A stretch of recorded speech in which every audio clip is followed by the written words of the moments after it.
You're listening to Side Hustle Pro, the podcast that teaches you to build and grow your side hustle from passion project to profitable business. And I'm your host, Nicaila Matthews-Okome. So let's get started. Hey, friends. Welcome back to the show. It's Nicaila here. And today in the guest chair, I have Mignon Françios. She is a #1 national best-selling author, entrepreneur, and renowned baker who has inspired millions on her journey of going from drowning in debt to building a multi-million-dollar cupcake empire, the Cupcake Collection. She leveraged $5 and turned it into a legacy with over 5 million cupcakes sold. Her grassroots story of success has garnered national attention from Today with Hoda and Jenna, Southern Living, Entrepreneur, and Business Insider, to name a few. And she is also the author of Made from Scratch, Finding Success Without a Recipe, where she shares her story of finding success with no presets in place. Mignon is a sought-after speaker and is committed to equipping and empowering people to change the trajectory of their lives. In today's episode, you'll hear her journey from hating the kitchen to starting her business out of her own home with a dorm-sized refrigerator to now owning a cupcake empire. Let's get right into it.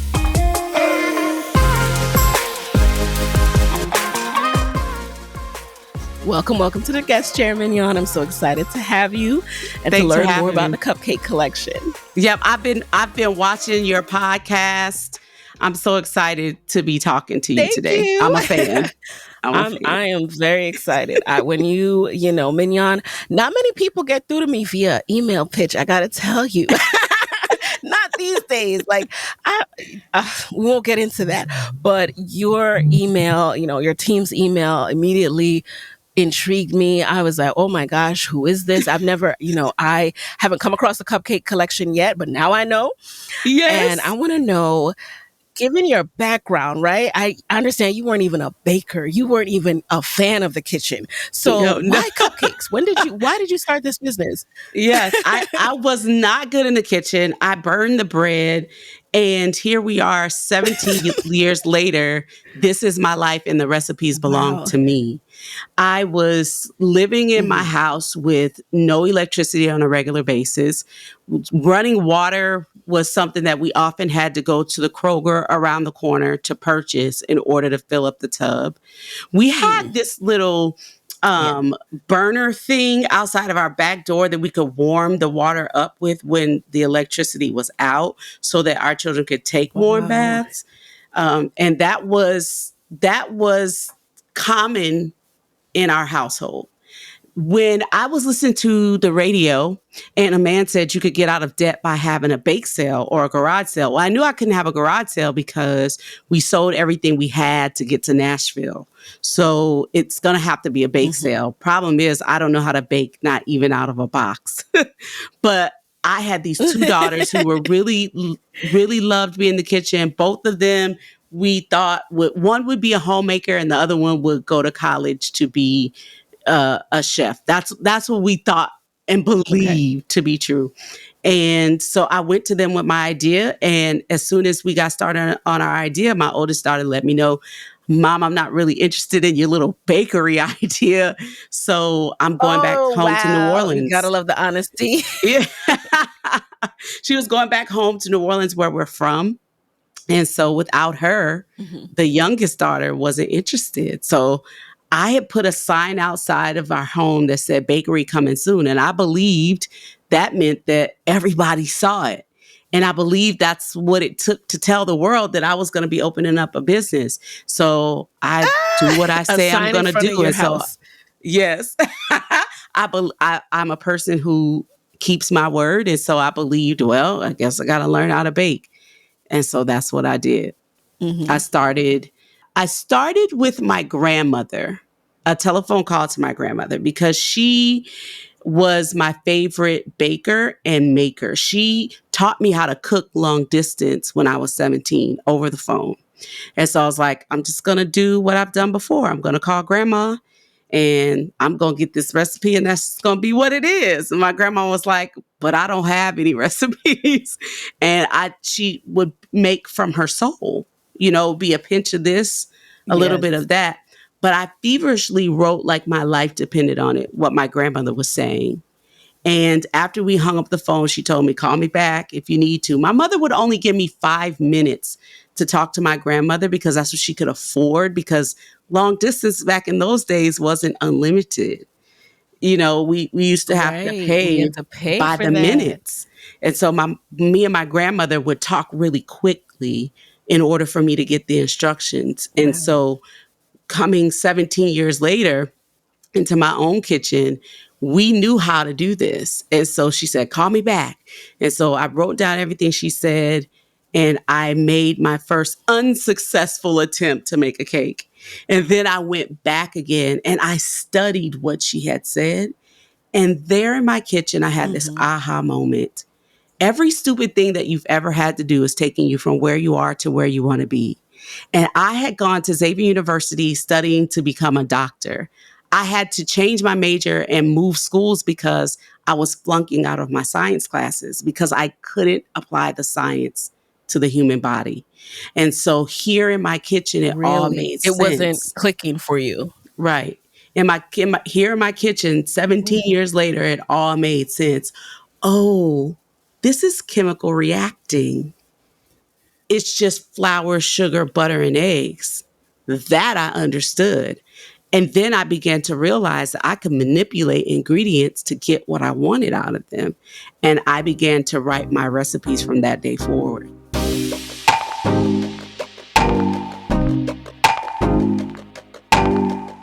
Isn't that so interesting that you were a science person in terms of that's what you wanted to do, and you just said, you know what, bacon's not for me because I'm about becoming a doctor, but then those same principles that you were trying to learn, all of a sudden it made sense Yeah. when applied in a different format. And it is Yeah. all science. There's so much of life that's all Baking science. is I'm curious science. though, how did you get from New Orleans to where you were in that moment? Like, Yeah. what prompted those kind of moves and that level of financial um, near foreclosure? Yeah. So we had always known that we wanted to move around. So when we got married, I got Okay, married very young. we being you and your Yeah. husband. I got married really young. I Yep, got married 2 weeks after my 20th birthday. So I was 19 engaged. that is And young. I only Yeah. knew my husband 4 weeks before he asked me to marry him. And we were married 3 months later. What? And so he liked that What did your family have to say about that? my mother and father knew that I was a child that was going to do what I wanted to do. So they Hmm. decided to support me, even though they really weren't on board with it. But they supported it because that's what I wanted to do. And in Okay. the end, I wish that my parents had held me down, kicking and screaming. But nothing is wasted. Not even a Hmm. bad decision in No a marriage. experience. Nothing is wasted. So we always knew that we wanted to move around.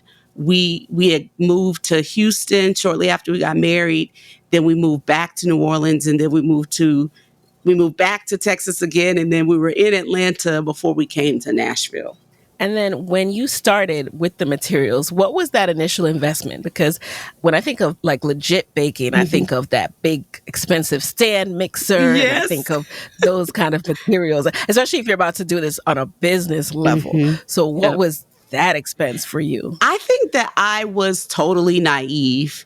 And that's what I hope that your listeners will hear, that all you have is all you need to get you from where you are to where you want to be. I was just like you. I believed I needed this big, gigantic commercial refrigerator. I thought I needed all these commercial mixers, but it was the health inspector who came into the house to check on me Mhm. because we had been working for 2 years every day like it was a job and the store still hadn't opened. And he said, I needed to come over here and check on you and see if there's anything I can do to help you get to the finish line Yes. so you can open your store. And he just was Wow. The going health around. inspector said The this. health inspector said this. So he's going around looking at my stuff, checking to see where I was in the progress. And he sees a dorm size refrigerator against the wall. And he said, is this the refrigerator you're using Mhm. to open? And I said, No, like clutching my pearls. Are you kidding me? Knowing I didn't have money for anything, right? He said, will it keep Yeah. temperature? Yep. And will it hold all the ingredients that you need, even if you have to go to the store more than once a day? And I said, yes. So he goes and he writes some more things down on a piece of paper and he hands me an open sheet and tells me to open whenever I like. And I opened the Cupcake Collection with a dorm Really? size refrigerator and a KitchenAid mixer because that's what I had. Look at that. That's what you had. Now, wait, you said something. You said 2 years. It was Two taking you years. 2 years hmm to open. What was going on Yes. in those 2 years that, why was it taking that long? Battling with the lights being on and off, battling with trying to make ends meet. When I started this out, I didn't Yes. know it was going to be a business that was going to thrive. I didn't know I was going to be putting people through college and letting people start careers and build careers and climb corporate ladders with me. I wanted field trip money for my daughters.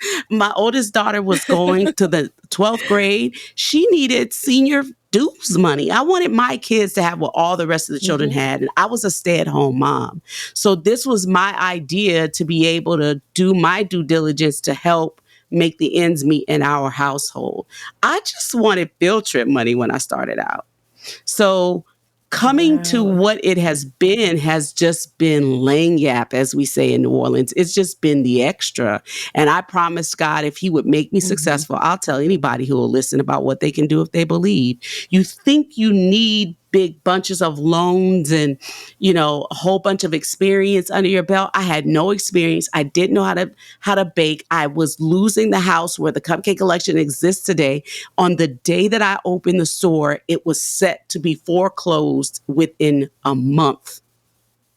And I opened Oh that my store God. believing if Oh God is my who he says he is, God. he can do what he says he can hmm do. And here we are. All these years later, I own that property now. I was able to Yep. create a trust for my grandchildren to leave it to them so that I could be considered a good woman or a good person in the eyes of God who leaves an inheritance to their children's children. Mm.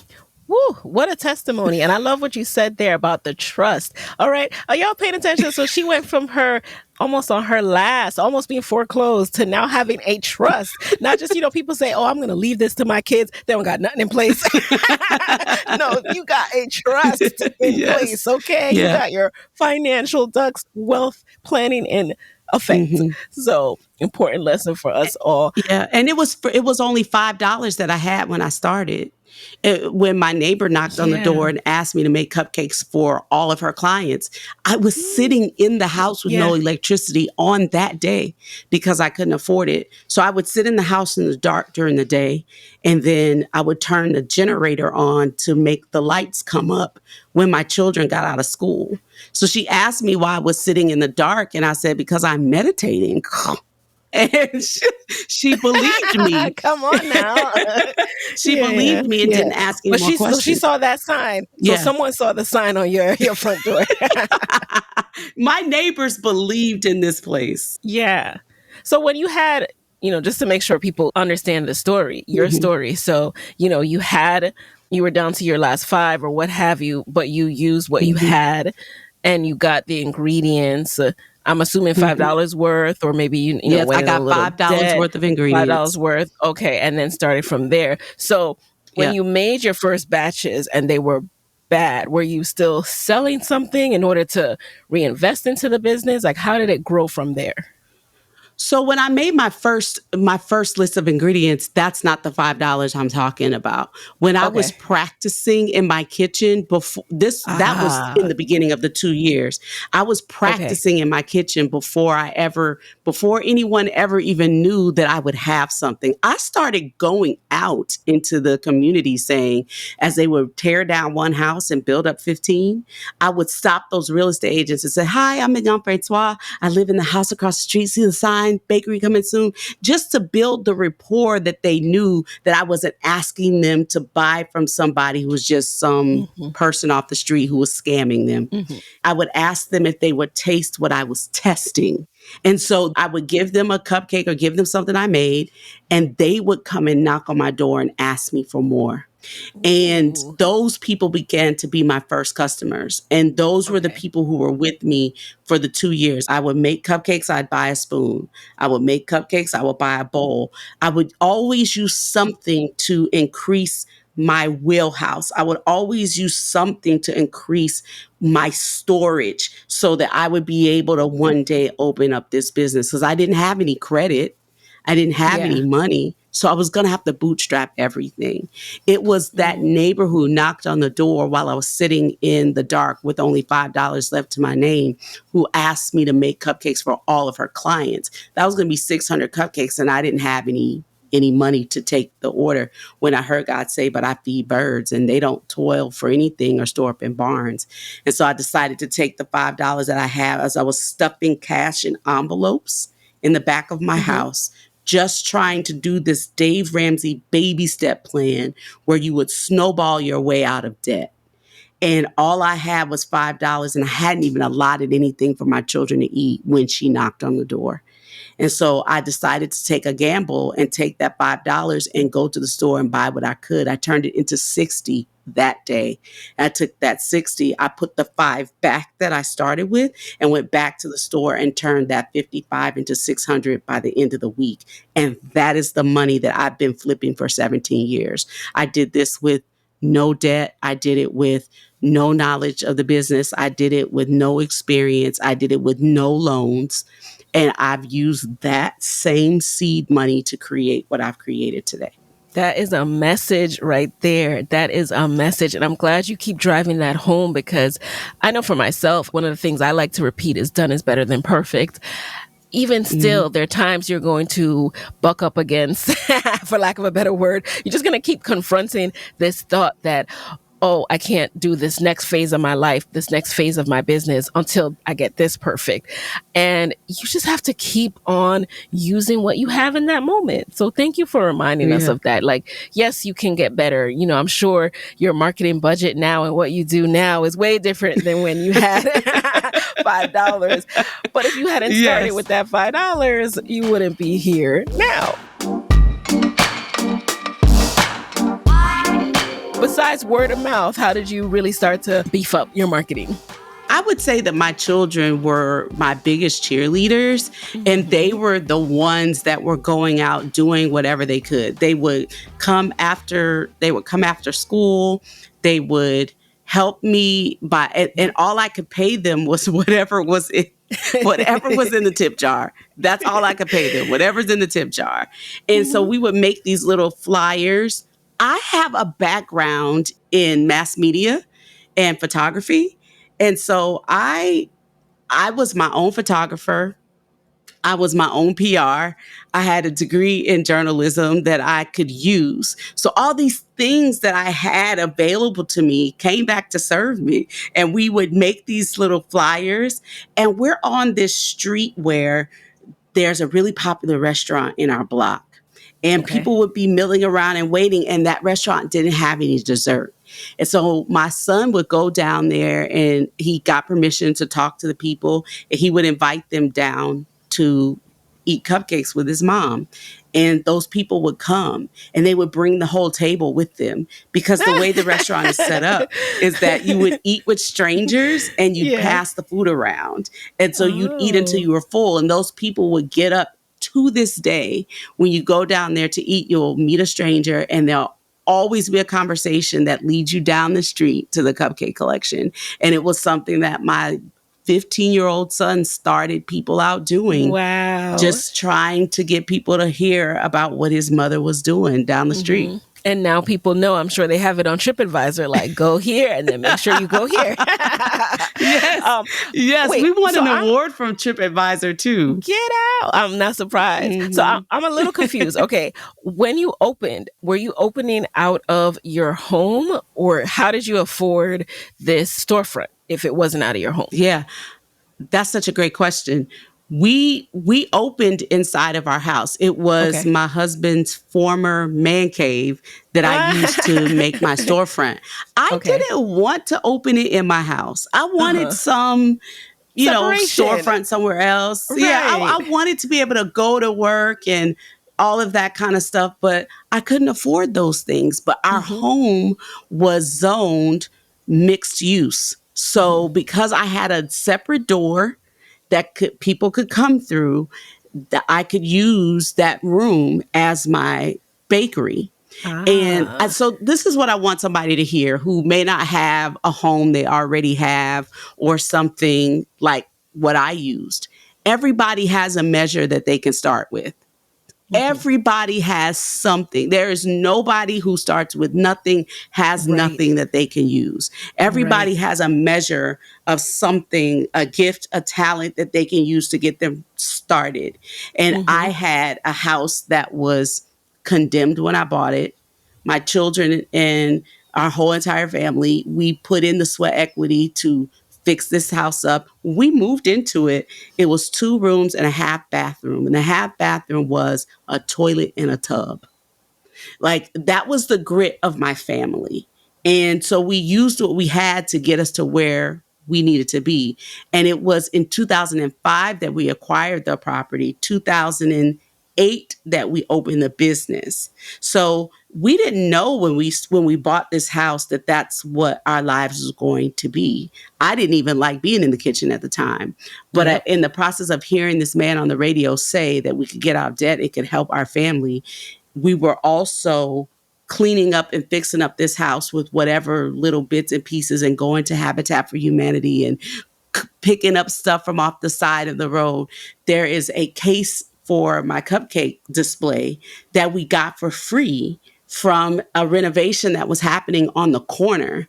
And Get so it was a out. transient window that was on the ground. And I Yeah. asked them, could I have it? And we built that and made it into our cupcake case. So it was a matter of using what we had in our hands. Mm-hmm. And nothing was too good for us to try. Yep. And that's what I'm hoping people will hear. Yes, I can do all these things now, but that's not where I started.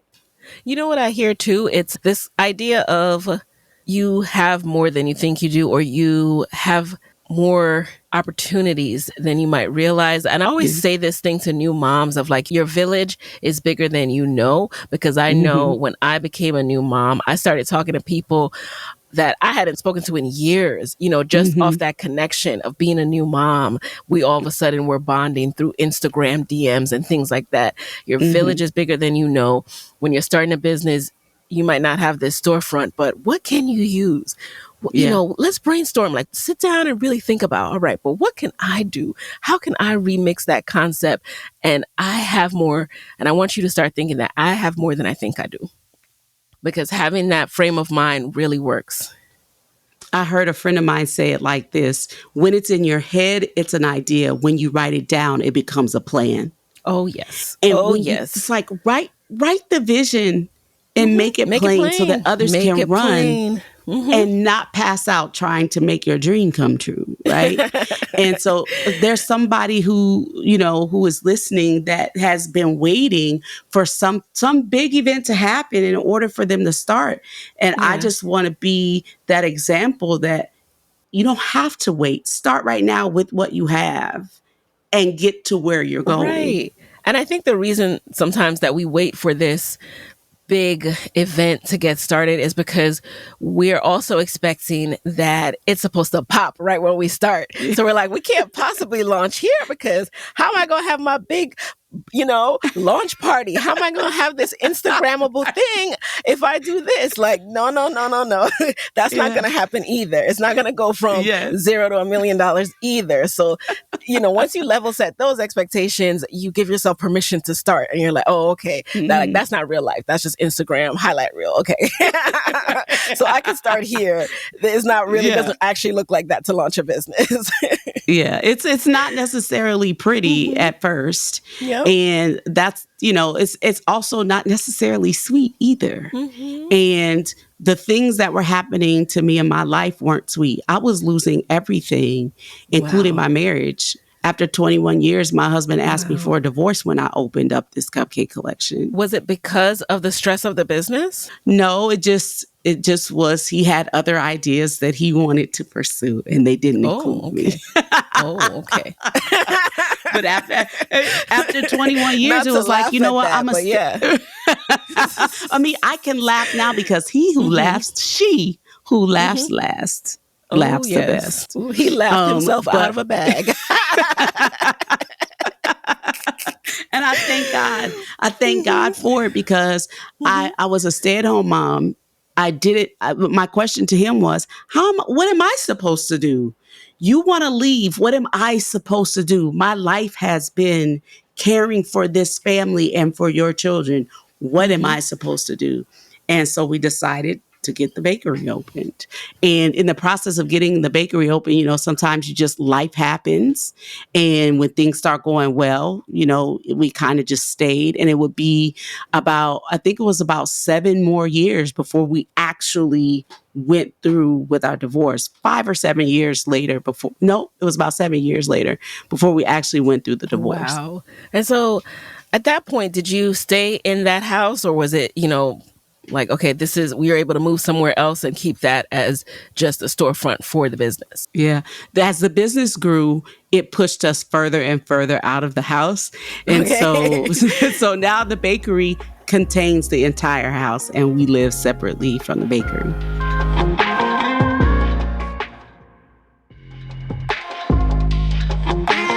So your team has obviously grown.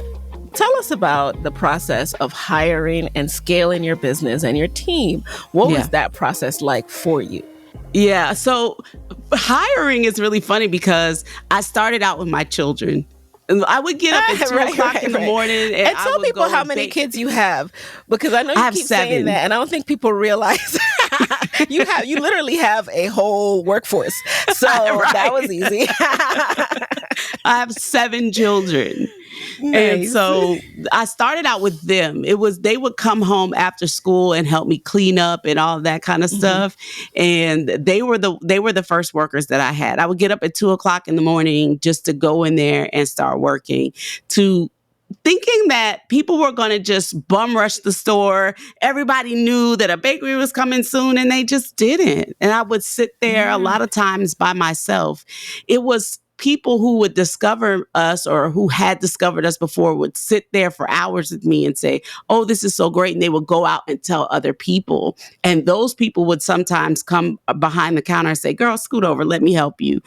I began to make friends very easily, and friends I still have today that have been so good to me, who just wanted to help the Cupcake Collection to grow. And it was a customer who was coming in here all the time for our wedding cake cupcake, because she believed that you could tell a bakery on their basics.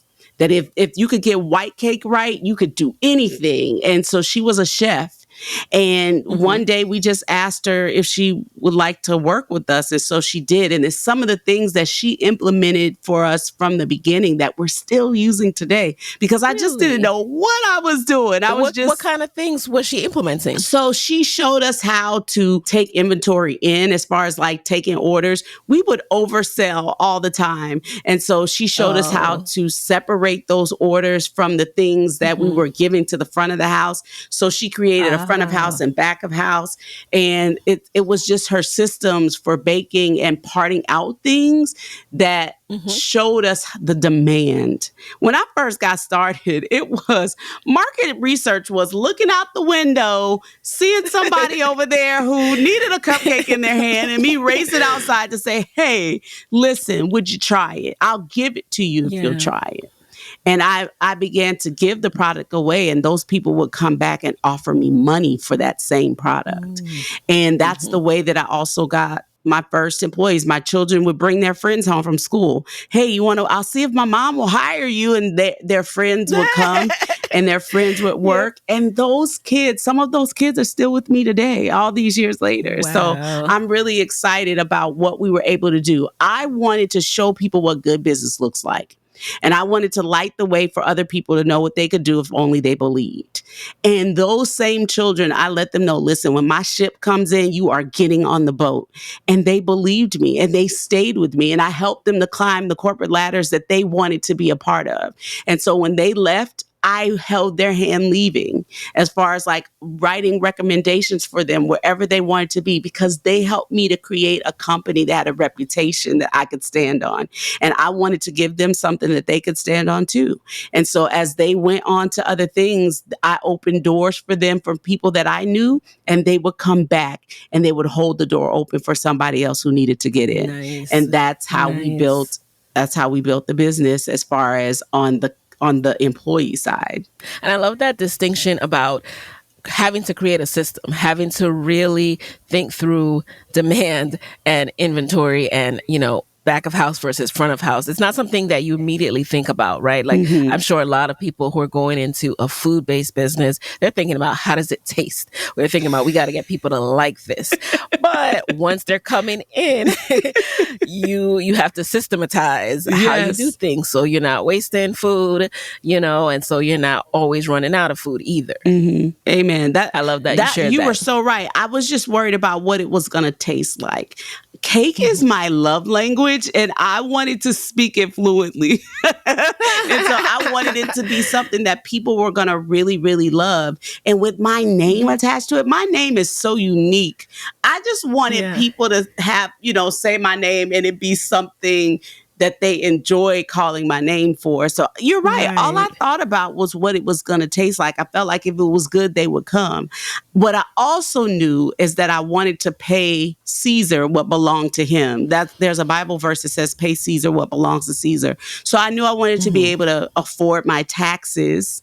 And I wanted to be able to have an accountant. So that's the first hire that I made. The first hire I made was to get an accountant on the team who was counting my money and then saying, okay, this is what you need to do with your money. And this is when you'll be able to afford somebody. And that's how I was able to make a company that had a good, firm foundation, because I hired an accountant and then a tax attorney right after that.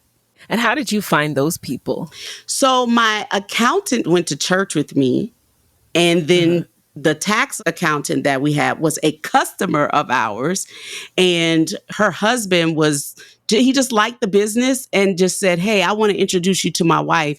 And she was a tax attorney. And so that's how we met her. You're only about 6 degrees from the next person who's anointed to help you. Somebody your network, your village is bigger than you think. Yep.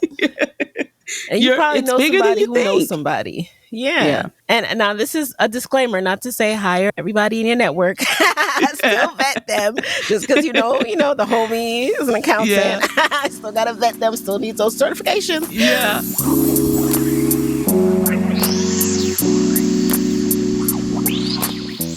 Let's talk a little bit more about money. These first few years, what was your experience? Now, your marriage is failing, so you really need to make money at this point.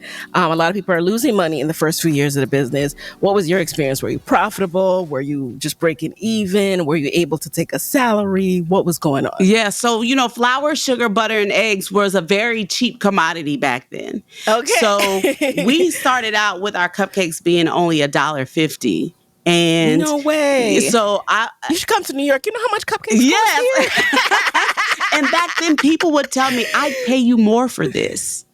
They always told me I'd pay you more for this. And that made them want to come and buy more from it. So we were always profitable from day one.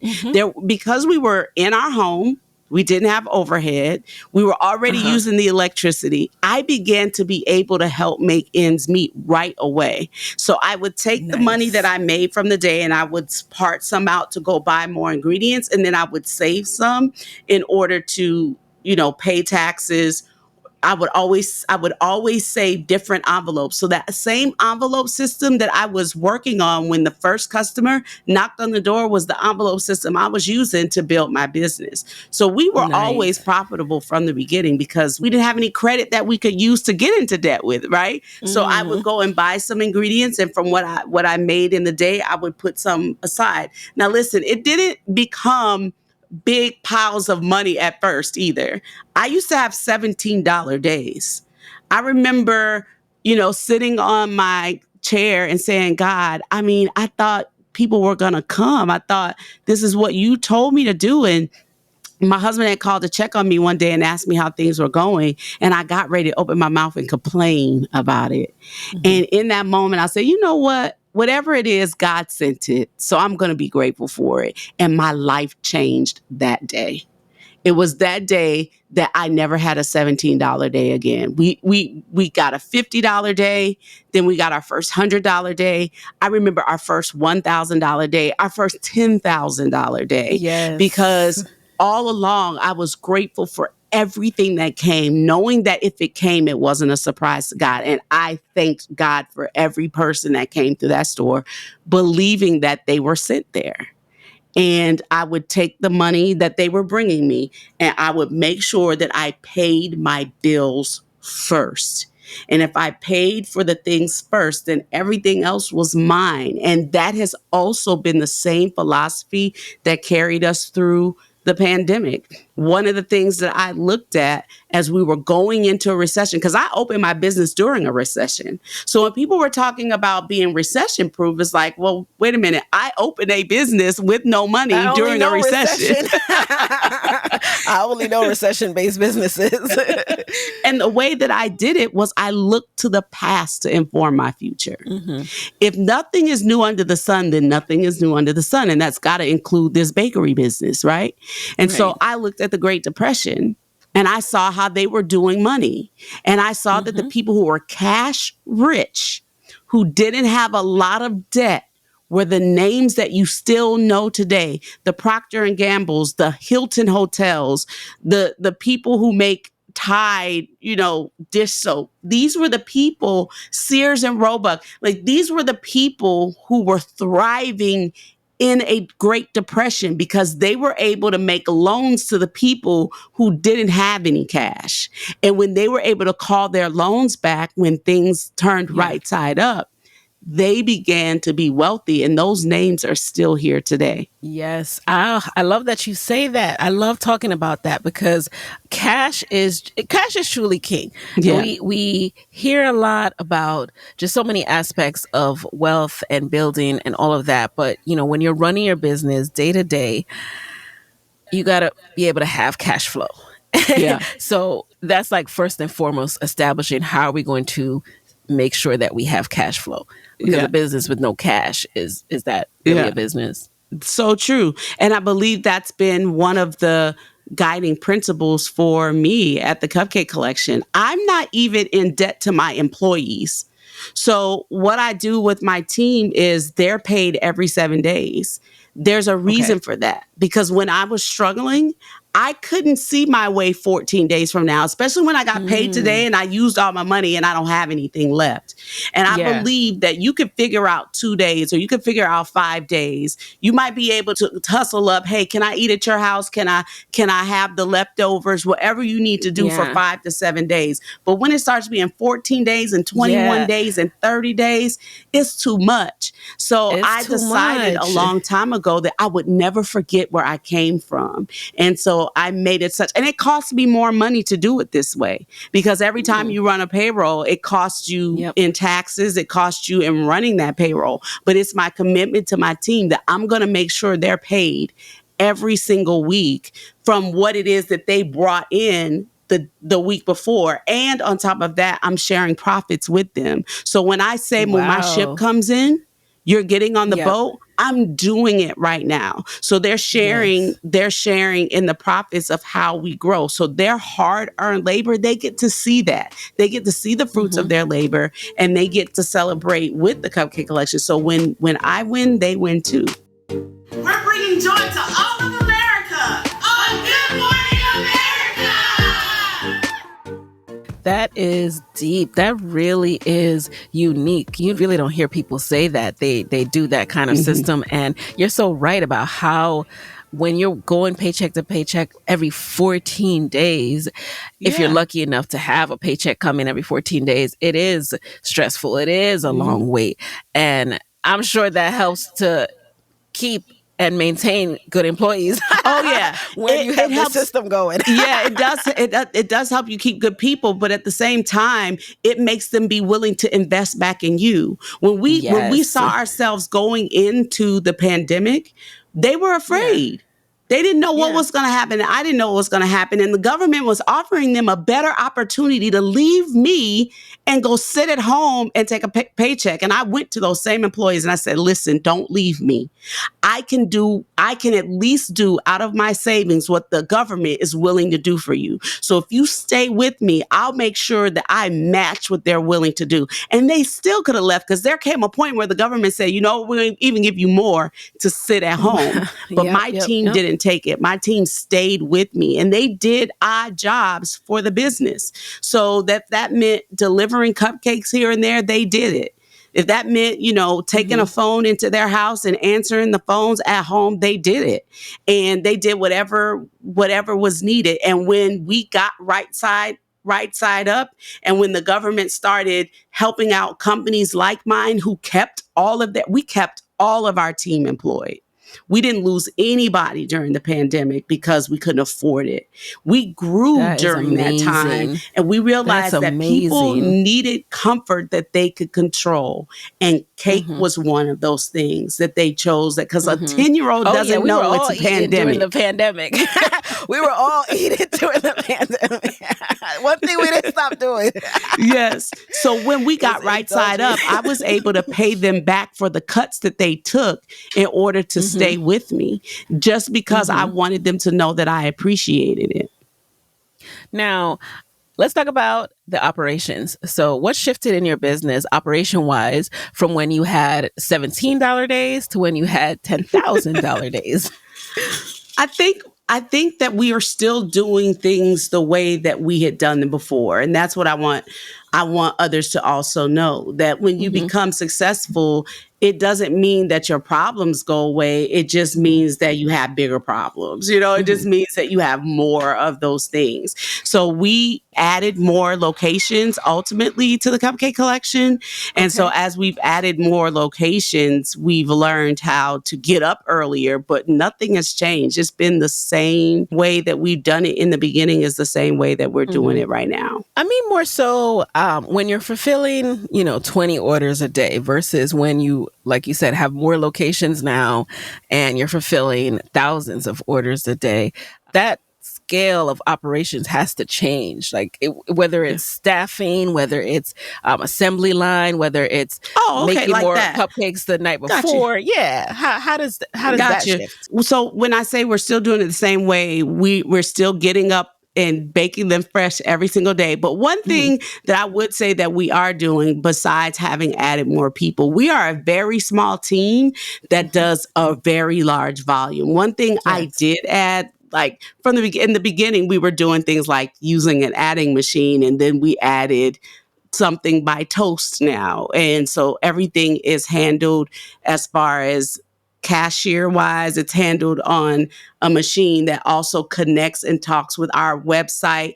And so we have a marketing team who is making sure that SEO is optimized and all of that. There's somebody who is responsible for the social media and marketing, whereas before it was just me and my kids making flyers and walking, up and down the street. The one thing that I would say that we added that was just the intuition of who I am and my science background is I modified a donut filler because I realized that donut fillers were doing the operation that I needed them to do in scooping cupcakes. That if I could get the viscosity this is what I want to hear. Tell me about it. If I could get the viscosity of my mix to go through a funnel and in through like a little depositor, that I could make a machine to deposit cupcakes. So I modified a donut filler, like what they put the cream inside of a filled donut. I modified one of those to be a cupcake depositor for me. So instead of us scooping cupcakes one at a time, you can now scoop cupcakes 4 across at a time through a Okay. machine that is making every single one the exact same size, so What? that you're no longer having to Hmm. worry about that human error of, like when you go to ice cream parlor Hmm. and they scoop the ice cream out. Yes. Eventually you get really good when you're doing this all the time, but I wanted to make sure that it was exactly the same Yes. every single time. And especially as we were looking at wanting to show possible investors that we wanted to take on, because people Hmm. wanted to buy franchise opportunities into the Oh, business. And so we yeah. wanted to be able to show them, we wanted to not have waste, and we wanted to Okay. show them how it's being done. So I haven't been able to figure out yet how to ice the cupcakes like that yet, Okay. because our product really is butter and sugar. You know what I mean? It's Yes. not Yes. it's not thinned out by lard or shortening or anything like that. And it's Ah. not a whipped topping So or anything. So this is really what my still, grandmother this was doing. sounds like a patent waiting to happen. If it hasn't happened yet, we can figure out the other layer, added a new patent once we figure that out. I love that. And you mentioned investors. So before we jump into the lightning round, I'm interested to know, as you opened up new locations, what did that look like from an investment point of view? Did you have to take on investors financially? How did you do that? So I bootstrapped everything. So as Mhm. I began to grow my business, I kind of got arrogant about it, right? As Hmm. people wanted to give me things, I didn't want to take it, because it felt like when I needed it, nobody would help me. So I'm gonna continue to Ah, help myself. And so I bootstrapped everything. But then I began to learn that I didn't want to use my money. I should use other people's money to get me from where I am to where I want to be. And I got connected to a really smart woman who is a president for a particular bank here in Tennessee, who began yes. to teach me about money. Oh, And her yes. whole team began to teach me that we were the first generation of African Americans with access to wealth transference outside of insurance policies. And that Hmm. my children would be the first generation of African Americans with access to wealth transference, with businesses and property being left to them. And being the daughter of a man that was born on a plantation, my father was born on a plantation in 1947 in New Orleans, Mm-mm. outside of New Orleans. So Hmm. being the descendant of enslaved people from a sugarcane plantation, and knowing that today we make a living and are leaving a legacy for our children's children from the spoils of a sugar cane plantation, or from sugar cane being farmed, it is not lost on me what we have been able to create, and now how we want to amplify that even further. So we have been working the model to be able to give other people an opportunity to open cupcake collections across the country. And so we did our first one in New Orleans on my sweat equity model, because I know that a lot of times we don't have the cash. We don't have Hmm. the money in order to invest, but we have the sweat, or we have the grit that it would take. And so I wanted to see what that would look like for people. And now I'm getting ready to take in my first set of investors on my next location that I'm working on right now. So this is going to be a first for me. Oh, this But is I found exciting. I found Congratulations. a Yes. like-minded family who are doing something similar in another industry, who now want to bring what they have to amplify what we're able to do. Thank you so much for sharing your own family's journey. And I mean, it's not dissimilar to, to all of ours in different Mhm. ways, but just in understanding what you are able to do with taking on investors. I'm gonna jump into the lightning round. I'm so We could excited keep about talking. this. I know we could. I could keep talking to you for. That's a whole other episode, right? So you guys let me know if you want a dedicated episode on taking on investment in your business and considerations and all that good stuff. I might need to bring back a roundtable of my favorite guests. But for now, we're jumping into the lightning round. Are you ready? Yes, I'm ready. I'm excited. Alrighty. So, number one, what is a resource in your business that you can share with the Side Hustle Pro audience? So one of the resources that I would say I would use is people capital. My mother was retired from her company after 35 years, being offered an executive level position. She worked her way up from being a secretary all the way to that point. And Mhm. so sometimes we don't look around to see what knowledge is available to us. So I always look to my elders in order to advance my future. And I wonder if that can be a resource that I use because I Yes. sat at their feet and learned from what they did in order to get to where I wanted to be. So people We'll capital Yeah, is we'll what I take that. used. And I like that, people capital. Of course, you hear human capital, but more in a Hmm. corporate sense. So I like that you Yeah. you brought it back to that reminder. Yeah. Number two, who is a non-celebrity Black woman entrepreneur who you would want to switch places with for a day and why?